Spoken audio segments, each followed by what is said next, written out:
So, hi everyone. Thank you so much for joining today. I'm sorry if you hear some clanging around. My dog is running. He would not be contained this morning.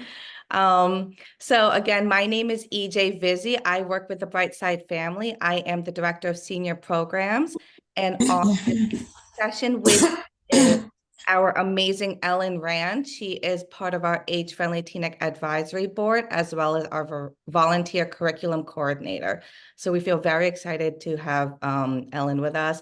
If you are not interested in hearing about our internship and you meant to go to a different session, don't forget to click the breakout room sessions at the bottom and steer your way to where you are hoping to find yourself. But thank you everyone for joining us here today.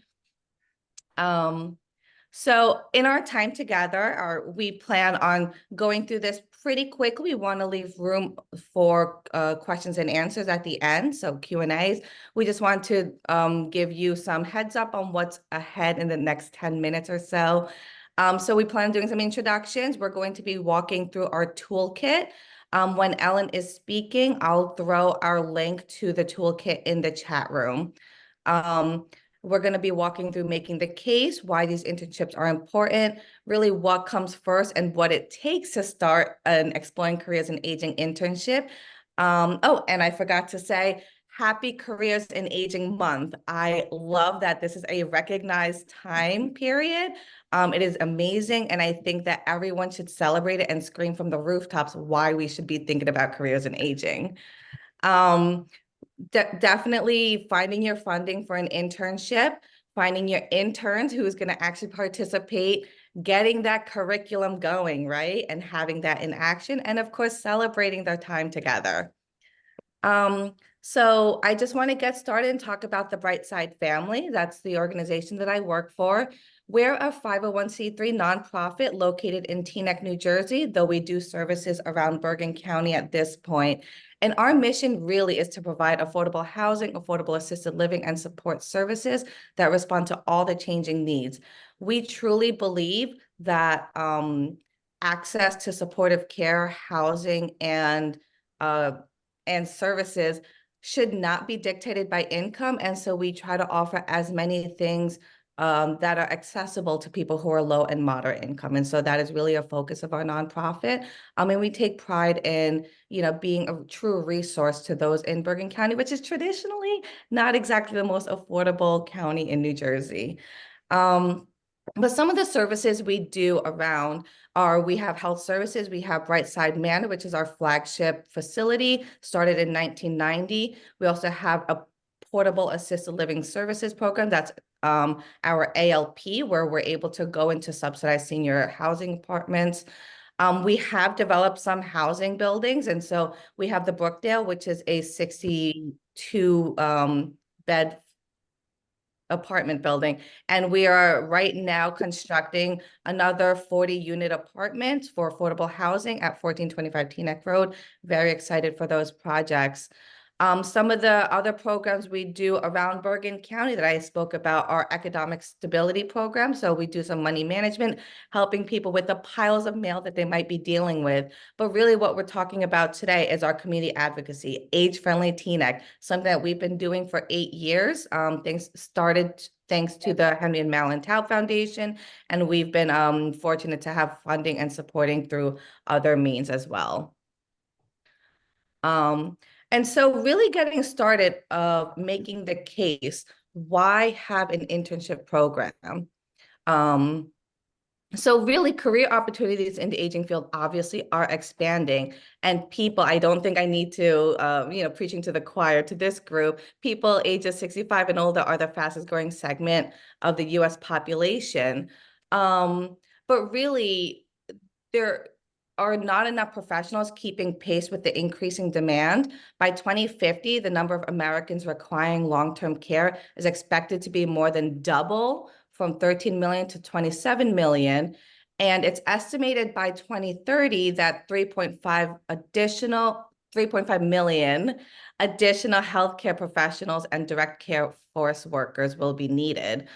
So that's a lot in the next 6 years, right? And so Of the doctors, there are roughly 7,300 board certified geriatricians in the US, and that's fewer than 1% of all US physicians, which is unfortunately a steadily falling percentage since 2000, I'm sorry. And a conservative estimate of 30,000 geriatricians additional will be needed to care for the growing older adult population by that 2030. So how can we really inspire our youth? How can we have them work with our older adults, right? How do we ensure that they are thinking about the different things? And so we want to, think and remember that caring for older adults, caring for populations, people who are living in our society, it goes beyond healthcare. And so we have to really consider not only doctors and nurses, physical therapists, pharmacists, but also engineers, architects, people who are designing and building senior housing buildings, maybe social workers, even the nutrition departments, HR, and even workforce development. I think oftentimes people assume that older adults are going to retire and volunteer their time, which is a wonderful opportunity for them to really redefine their retirement. But as we're coming across this crazy economic unstable society, many older adults are finding the need to continue working. So hopefully they're able to continue the work they've known and the career they've loved, or they're redefining themselves into a second career. And how do we make sure that they're doing that as well? But our internship, we want to also remind people that it includes diversity, equity, and inclusion. And as our society is becoming increasingly diverse, it's important for our workforce to really reflect that. And it's not just a racial perspective, but we need to also think about different genders, different identities. And just a fun fact, or maybe not so fun, but among non-institutionalized older adults, more than twice as many women are living alone than men. And so how do we make sure that those women are able to feel fruitful in the society that they've been able to grow older in? And so I just wanted to pull up this chart showing that a health affairs study on the forgotten middle projects that by 2029, so close to 2030, about 14.4 million middle income seniors are not are fitting that middle income bracket, I'm sorry. But 59% of that middle income senior bracket are going to need long-term care and are unfortunately not going to afford it with the way things are running. And so we really need to consider how we can make sure that people are interested in working with older adults. So our interns, right? How are they going to benefit? What are some of the things that they're going to learn by joining our internship? Interns really benefit by learning about the different geriatric health and wellness career opportunities, like I mentioned, beyond healthcare. They're also going to meet with professionals. And so not only working with older adults, those in the community, those in assisted living, independent, and senior centers, but also the professionals that they're working with. So we try to set them with one-on-one lunch and learn sessions. They're doing informal meetings. They're doing some formal meetings. We're giving them a chance to really get along and get to know some of these professionals. Many times we try to set them up more than once so they can really build that rapport together. We want our interns to become knowledgeable about the different social services and resources that are available to older adults all over.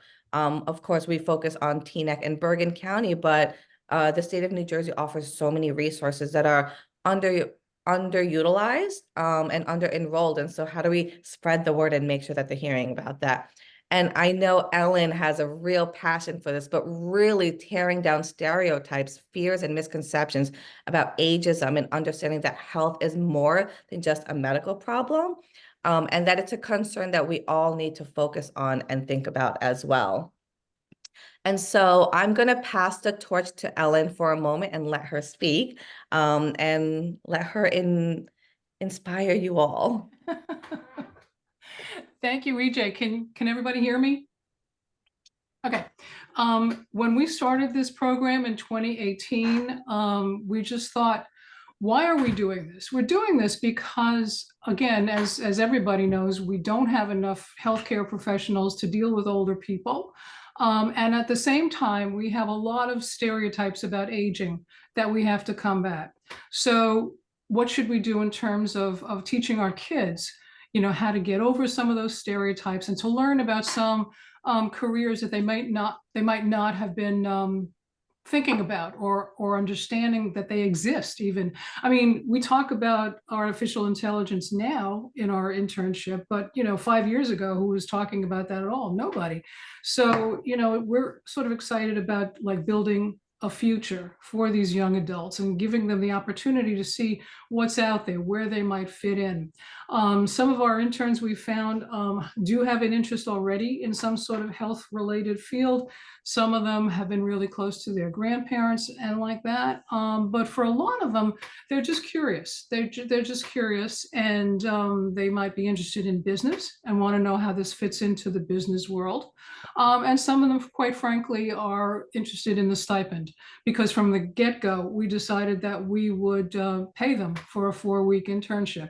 So when we first started talking about the internship, we selected the idea of, okay, we're going to do this for 4 weeks.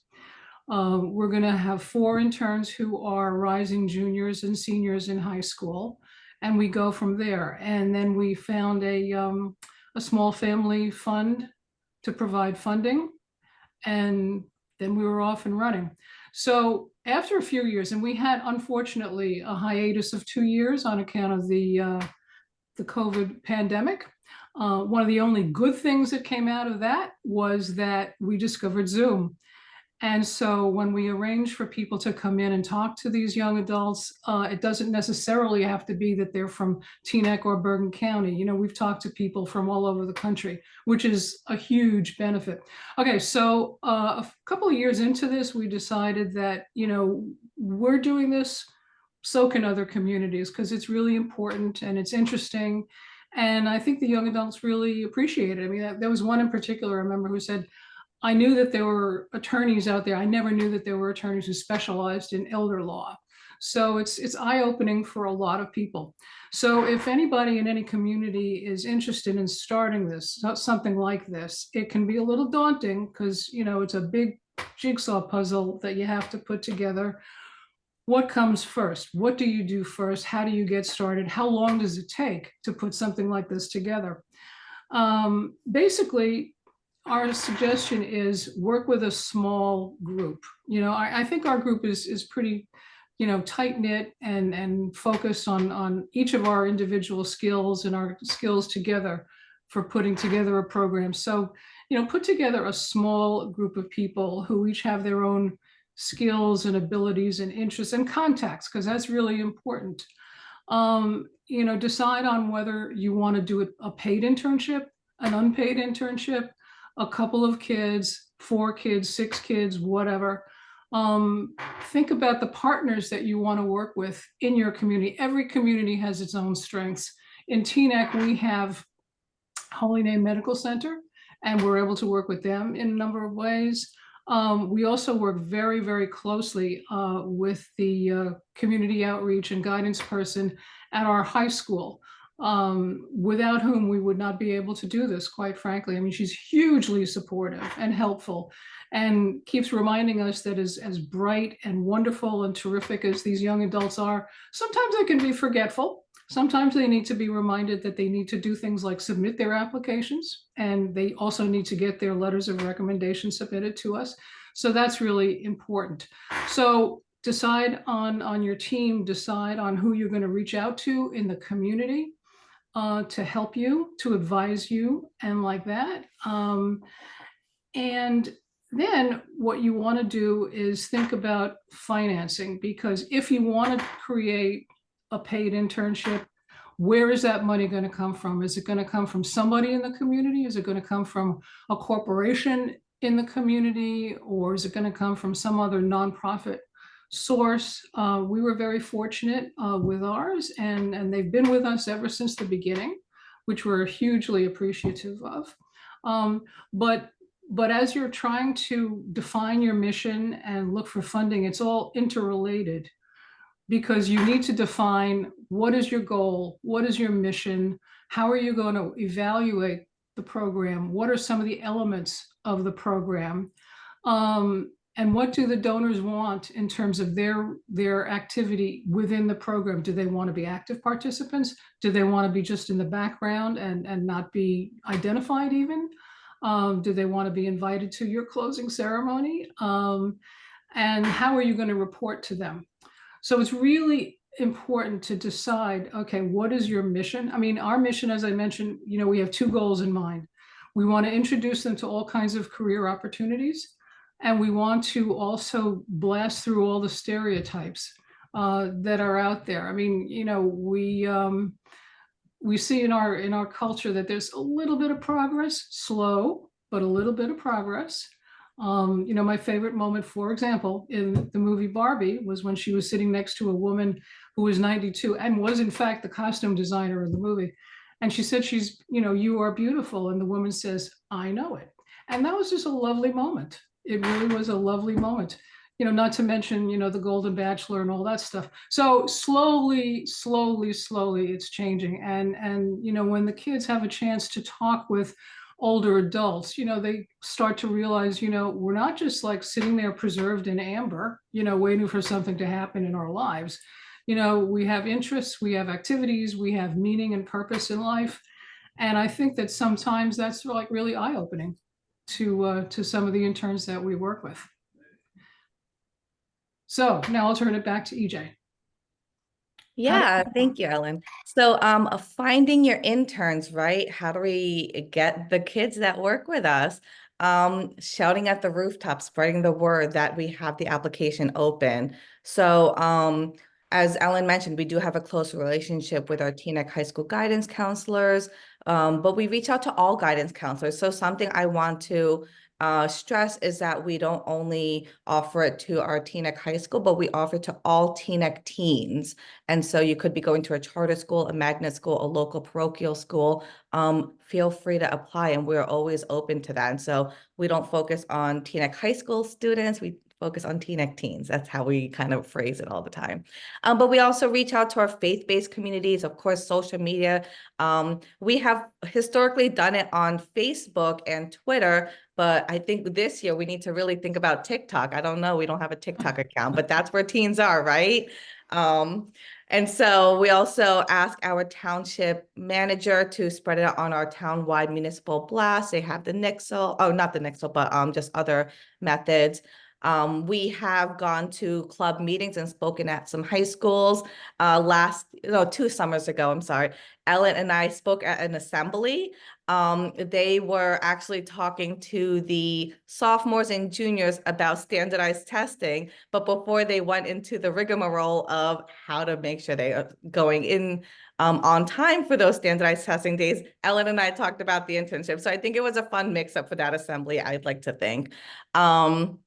And so after we have the applications out and we're spreading the word, of course, we receive those applications with our due date, and we really try to narrow it down to maybe 10, 12, 15, and we set up interviews with those students, often through the guidance counselors, or if they're on late clubs and they've come to our offices as well. And we really love these moments, getting to know the students, getting to know why they're interested in the internship. Oftentimes we're hearing about their close relationships with their grandparents, relationships that they wish they had. Sometimes they're sweet stories, and just hearing about what their hopes and dreams are for their future and the ways that they want to make changes in the world. And so I always think it's very fun, and hearing, that they're finding a greater appreciation for the older adults in their life, as they're going through the internship. But sorry, I'm talking about interviews now. And so we're very excited. We love meeting with our interns. And sorry, I just wanted to mention before I pass it back to Ellen that we do choose 4 interns every summer and 2 alternates, because we don't know what families might change. We do require that our students are there all 4 weeks. Of course, we account for sicknesses and illnesses.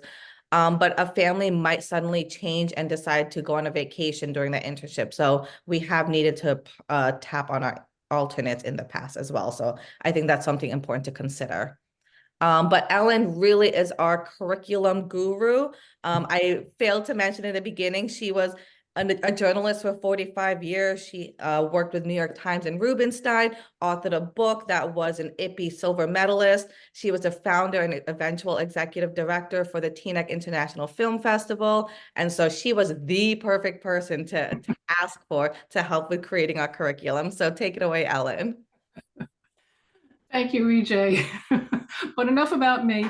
Let's talk about the curriculum. You know, it is putting together a giant jigsaw puzzle, and I give EJ and Colleen and the age-friendly staff a lot of credit for kind of organizing how we're going to do this. We have four key elements to the program. Basically, we have the one-on-one opportunities with the lunch and learn sessions. We've had attorneys, we've had designers and architects and construction people and social workers and on and other people in medical care, geriatricians, general health, etc. What we look for in the professionals is not only expertise, but willingness to talk with the young adults about how they've done what they've done, what some of the hurdles have been getting to where they are. And we also look for some kind of diversity because, Teaneck, like a lot of communities, has a very diverse population. And I feel personally that it's very important that kids have a chance to see other people who look like them, in careers that they might pursue as well. So we certainly try to do that. So we have sessions with professionals. That's kind of on a semi-formal basis. They come in and have lunch and talk and answer questions, and it's wonderful. And informally, when they go around to different communities, they do get a chance to talk with people in careers like, food management, recreation, etc. So that's one element.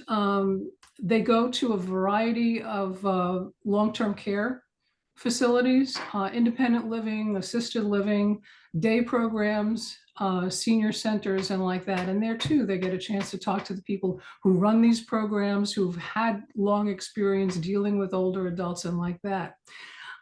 Media Mondays, again, one of my favorite topics is the culture that we're in and how we are portrayed. And so I show them either films or videos that have some bearing on some issue of aging. One of my favorites is a film called Lives Well Lived, because it's a documentary that she interviews basically her grandmother, who was 99 at the time, and very active, interviews about 75 people ranging in age from 75 on up to 100 about how they're doing in this stage of their life and what they've done in their second phase of their life, et cetera, et cetera. So we talk about these films, we talk about the prejudices that are out there. And then we also decided in the second year of the program that each intern would do an individual project. And they would choose, on their own, some sort of project that they would present at our graduation ceremony. And Colleen from Age Friendly and I would work with them on narrowing down the topic so that it's not completely unmanageable, and on making the presentation. And our feeling too is that even if they don't go into any sort of healthcare or aging care kind of career, the ability to stand up and talk about what you're working on, what you believe in, what you want to do is really critically important.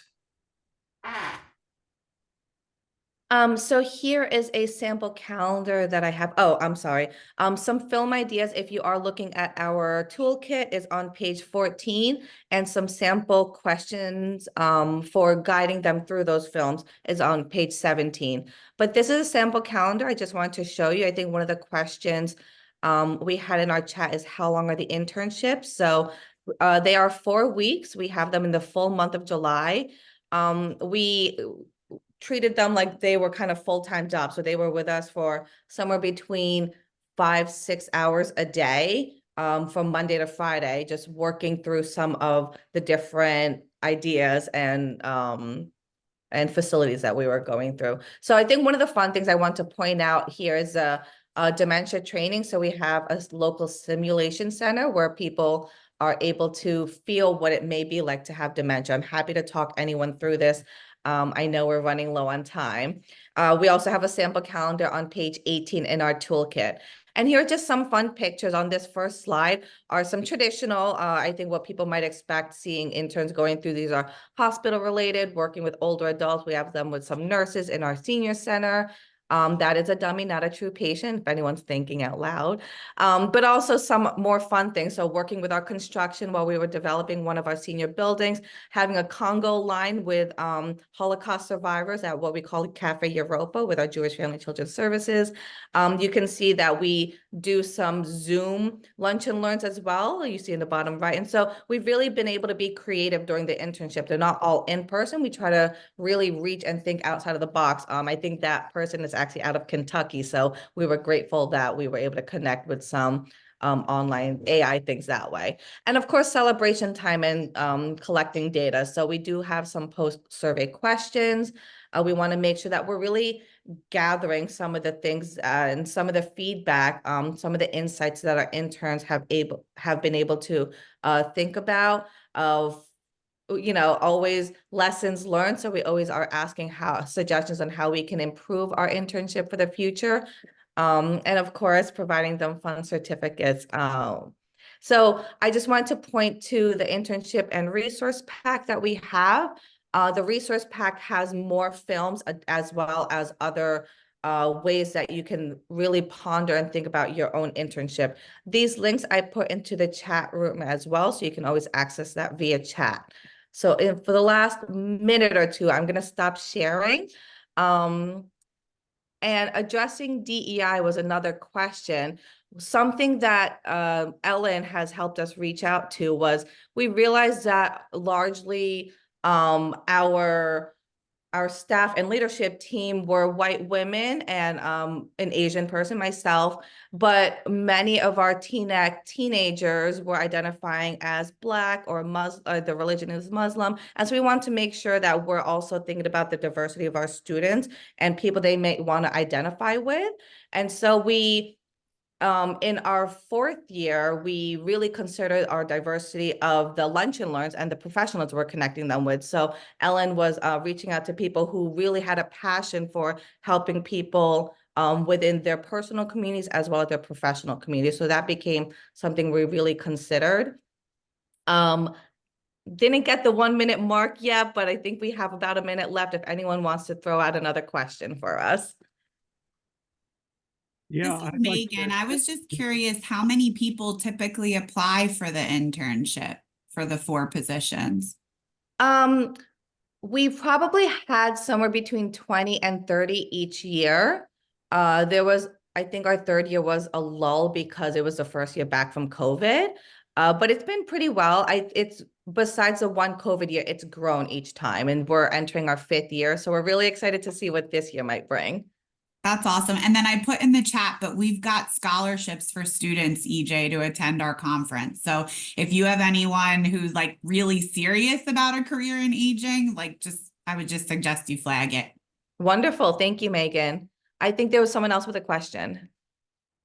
Yeah, I just wondered, how long have you been running the program and what kind of data do you have beyond for the people that have participated in it? What percentage have ended up in the healthcare field?